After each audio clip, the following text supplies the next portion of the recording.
एक दिन मैं घर पे नहीं था और वही दिन इतना बुरा हो गया कि देश में क्या-क्या हो गया।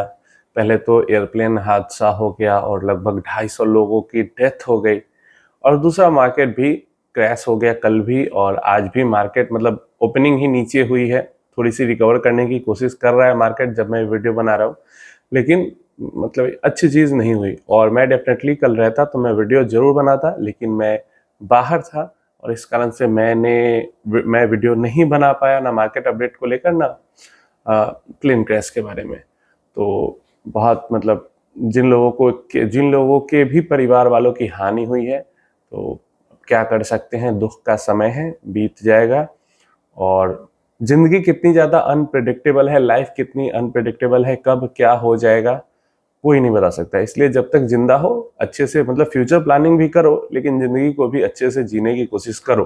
और इसीलिए मैं हमेशा कहता हूँ कि गोल प्लानिंग करके अगर आप इन्वेस्टमेंट करते हो, तो कम पैसों में फ्यूचर के लिए भी इन्वेस्टमेंट हो जाती है और अभी की ज़िंदगी भी आप अच्छे से जी पाते हो। बात करते हैं मार्केट क्यों इस तरीके का खराब बिहेव कर रहा है। एक तो नॉर्मल सी बात है, इंडिया के अंदर में इतना बड़ा हादसा हुआ, तो उसका इफ़ेक्ट भी मार्केट के ऊपर पे आएगा ही और कल मार्केट के ऊपर इफ़ेक्ट आया भी लगभग 1:30-2 बजे के करीब में, जब प्लेन क्रैश हुआ था पौने 2 के करीब में, तो मार्केट पे भी असर आया भी। लेकिन मेजर जो मार्केट पूरी की पूरी अगर आप एशियन मार्केट्स देखोगे, तो सारी मार्केट इवन यूरोप, यूएस का भी मार्केट उतना कुछ बेहतर नहीं कर रहा, नहीं तो सारे एशियन मार्केट जो है वो लाल निशान के अंदर में। इसका रीज़न 3 यहाँ पे कंट्रीज़ बन चुकी हैं, ईरान, इज़राइल और अमेरिका। इज़राइल और अमेरिका के बीच में तो ईरान और अमेरिका के बीच में, इज़राइल नहीं, ईरान और अमेरिका डोनाल्ड ट्रंप के बीच में टेंशन चल ही रहा था। अमेरिका नहीं चाहता कि ईरान के पास न्यूक्लियर वेपन्स हो, ईरान कहता है कि हम अमेरिका के मिलिट्री बेसिस पे हमला कर देंगे। फिर डोनाल्ड ट्रंप उधर से कहते हैं कि पहले तो लग रहा था कि ये चीजें बातचीत से सुधर सकती है, लेकिन अब लग नहीं रहा कि बातचीत से यहाँ पे कुछ होने वाला है। तो इस तरीके की खतरनाक स्टेटमेंट्स दोनों के तरफ से आ ही रही थी। वैसे में ही कल शाम को राइजिंग लायन या रोडिंग लायन करके ऐसा कुछ मिशन का नाम इन्होंने रखा इजराइल ने, और उन्होंने फुल फ्लेजेड अटैक किया। फुल फ्लेजेड का एक तरीके से प्रिसाइज अटैक किया ईरान के ऊपर में, खासकर तेहरान के ऊपर में, और जो न्यूक्लियर जो वेपन्स के बेसिस थे, न्यूक्लियर बेसिस पे प्रिसाइज तरीके से इजराइल ने अटैक किया है और काफी ज्यादा और बार बार अटैक किया है और काफी ज्यादा डैमेज जो है पूरे तेहरान में गूंजे सुनाई दे रही थी, ऐसा न्यूज़ेस बता रही हैं। और बड़ा हमला इजराइल की तरफ से कल ईरान के ऊपर देखने को मिला। अब ईरान के जो सुप्रीम लीडर है वो कह रहे हैं कि हम रिटेलिटरी एक्शन लेंगे और हम इजराइल के ऊपर अटैक करेंगे। तो जो टेंशन है ये इजराइल और ईरान के बीच में, ये तो पहले से ही है और अभी ये जो टेंशन है वो यहाँ पे पीक कर चुका है। अमेरिका भी उधर से, अमेरिका और ईरान के बीच में भी टेंशन में है। तो स्टॉक मार्केट को ये सब जो सिचुएशन है वो अच्छी नहीं लगती है, सब अनसर्टेनिटी के टाइम। इतने टाइम से किसी और अभी तक ट्रेड वाला जो प्रॉब्लम है वो पूरी तरीके से खत्म भी नहीं हुआ। चाइना और यूएस के बीच में ट्रेड डील हुई, लेकिन इसको मार्केट ने पॉजिटिवली नहीं लिया। क्यों? क्योंकि उससे बड़ी बुरी खबर तो यहाँ पे पहले से आ रखी है। तो अब कुछ दिनों तक मार्केट को एक बहाना मिल गया है गिरने उठने कंसोलिडेट करने, मतलब वॉलेटिलिटी बढ़ने का एक नया बहाना मार्केट को मिल चुका है। तो जो रिकवरी का फेज जब शुरू हो चुका था, हो सकता है 1-2 महीना डिले कर दे ये मार्केट के अंदर नई अनसर्टेनिटी का पैदा होना। अब ये सब चीजें जो हो रही है, इससे क्या हो रहा है? इससे ये हो रहा है कि जो क्रूड ऑयल की प्राइसेस हैं, जो 55 से 65 के बीच में जब तक मैं कवर कर रहा था, 55 से 65 भी नहीं जा रही थी, 62, 63, फिर 60 आ जा रही थी, फिर 58, 59 ऐसे जा रही थी, मतलब अंडर 65 में रह रही थी। वो अगर क्रूड ऑयल की प्राइसेस अभी आप चेक करते हो तो 75 प्लस का हाई लगा चुकी है और करेंटली 75 के, मतलब एक एक दिन में 10-10% दाम क्रूड ऑयल का बढ़ गया। दोनों WTI का भी और ब्रेंट क्रूड का भी, दोनों का दाम 10-10% एक दिन में बढ़ गया है, ये टेंशन के कारण। और क्रूड ऑयल का दाम बढ़ना, जितनी भी जो ऑयल इंपोर्टिंग कंट्री है, जो तेल खरीदती है, और इंडिया तो भारी भरकम मात्रा में तेल खरीदती है, उनके लिए अच्छा नहीं है जितना ज्यादा तेल का दाम बढ़ेगा, क्योंकि सारी इंडस्ट्री क्रूड ऑयल से लिंक्ड है। ऑलमोस्ट 100% इंडस्ट्री क्रूड ऑयल से लिंक्ड है, अगर डायरेक्टली नहीं तो इनडायरेक्टली ट्रांसपोर्टेशन के जरिए, डायरेक्टली नहीं तो इनडायरेक्टली। या तो डायरेक्टली क्रूड ऑयल यूज होता है या फिर इनडायरेक्ट तरीके से, मतलब ट्रांसपोर्ट करने में उनके प्रोडक्ट को यूज होता है, तो ट्रांसपोर्टेशन का भी कॉस्ट बढ़ेगा तो उनके प्रोडक्ट का कॉस्ट बढ़ेगा ही।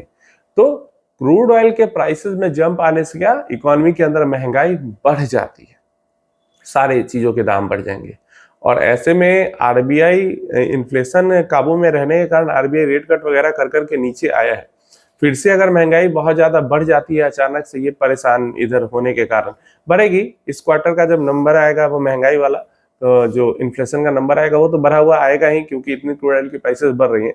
तो ये सब जो सिचुएशन होती है, ये सब अनसर्टेनिटी, परमानेंट सिचुएशन नहीं होती है, ये अनसर्टेनिटी की सिचुएशन होती है, टेम्पोररी ही होती है लेकिन अनसर्टेनिटी की होती है। अब पता ही नहीं है कि आगे क्या होगा, कब फिर अब ईरान उधर की तरफ अटैक लॉन्च कर दे, या फिर ईरान का अमेरिका के साथ झड़प कब शुरू हो जाए। तो ये सब चीजों के कारण मार्केट वॉलेटाइल बना रहता है, और यही चीज अभी हमें मार्केट में प्ले होती हुई दिख रही है। और जब तक ये मार्केट शांत नहीं होता, कुछ नहीं कर सकते आप बस अपने इन्वेस्टमेंट को होल्ड करके बैठ सकते हो, एसआईपी को कंटिन्यू कर सकते हो। छोड़ के भागने जैसे भी कोई चीज नहीं है। उतना भी बुरा हाल नहीं हुआ कि बस मार्केट को एग्जिट ही 100% मार देना चाहिए, जैसे कि कई जो सो कॉल्ड एक्सपर्ट बने बैठे हैं वो कहते हैं कि मार्केट को बेच दो और बिटकॉइन खरीद लो। ऐसा भी नहीं करने की जरूरत है। कहीं ना कहीं बिटकॉइन वगैरह जो कुछ भी है, कहीं ना कहीं सब कुछ इकोनॉमी के साथ लिंक ही होता है, और इकोनॉमी के परफॉर्मेंस पे ही सब कुछ। अरे इंडियन इकोनॉमी नहीं, ग्लोबल इकोनॉमी से तो लिंक है। अगर ग्लोबली ही मंदी छा जाएगी तो फिर किसी भी एसेट क्लास की प्राइस कैसे बढ़ेगी। तो इसलिए बहुत ज्यादा परेशान होने की जरूरत नहीं है, और आराम से इन्वेस्टेड रहने की जरूरत है। हर बार अनिश्चितता का, अनसर्टेनिटी का समय आता है और वैसे ही बीत जाता है। अभी थोड़े दिनों तक ये झड़प होगी, जैसे बार बार हमें देखने को मिला। अभी तुरंत रसिया ने यूक्रेन के ऊपर हेवी अटैक, पहले यूक्रेन ने हेवी अटैक किया रसिया के ऊपर, फिर रसिया ने हेवी अटैक किया यूक्रेन के ऊपर, मामला शांत हो गया। इंडिया पाकिस्तान के बीच चला झड़प, मामला शांत हो गया। वैसे ही ईरान इजराइल के बीच चलेगा झड़प, उसके बाद मामला शांत हो जाएगा। अभी कुछ दिन पहले भी ईरान इजराइल के बीच चला था झड़प, तो बहुत ज्यादा हो गया था कि अब तो न्यूक्लियर अटैक कर देगा इजराइल, ये हो जाएगा वो हो जाएगा। कुछ नहीं हुआ, मामला शांत हो गया। अभी के टाइम पे ठीक है, ये सब चीजें काफी बढ़ गई है कि दो देश अचानक से लड़ने को तैयार हो जाते हैं, लेकिन न्यूक्लियर टाइप ऑफ जो अटैक होता है वो अभी तो कम से कम नहीं ही होगा, ऐसी उम्मीद है। क्योंकि सारी कंट्रीज को, सारे लीडर्स को पता है कि एक अटैक का कितना बड़ा दुष्प्रभाव सिर्फ उस देश पे नहीं, पूरी दुनिया के वातावरण पे, इन्वायरमेंट पे, और जो पॉल्यूशन है वो अभी कितनी बड़ी समस्या बनी हुई है, ग्लोबल वार्मिंग कितनी बड़ी समस्या बनी हुई है। ऐसे में वो उसको फास्ट ट्रैक कर देंगे। अगर कोई भी कंट्री कहीं भी दुनिया के अंदर, ऐसा नहीं कि हमारे देश पे अटैक हो, किसी भी देश के ऊपर कहीं भी पूरे धरती पे भी अगर न्यूक्लियर अटैक होता है तो पूरी दुनिया को उसका खामियाजा भुगतना पड़ेगा। तो इसीलिए इसको रोकने की कोशिश हर देश करता है। छोटी मोटी लड़ाई हो रही, कोई दिक्कत नहीं है, न्यूक्लियर वॉर नहीं होनी चाहिए।